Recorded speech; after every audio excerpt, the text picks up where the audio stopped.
How to make a Harry Potter sign. This is easy to do.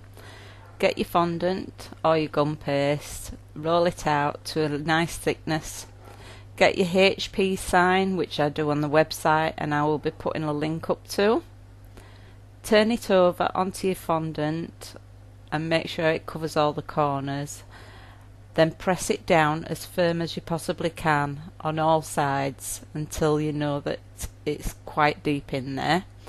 Take it off and you'll have a raised HP, the Harry Potter sign.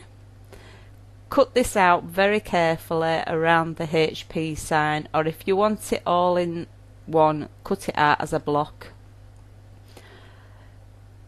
Remember to go around the little jagged bits on the P. Once all that is done and you've cut around it all, don't forget the little bit inside the P. Just pull the fondant away from the HP. Be very careful when doing the smaller bits. Use a scalpel or a knife or something to pull these parts away.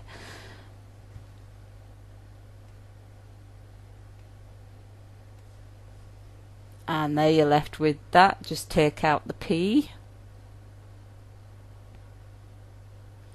Then use something to just smooth it down around the edges. For this one I've used gold paint, so I paint it gold first. Make sure you do the edges as well. And as soon as it's done, transfer it onto some greaseproof paper. This is so you can get your sprinkles back. I use rainbow dust and this is hologram gold. Sprinkle it all over the HP and then wipe off the excess and put it onto another piece of greaseproof paper to dry before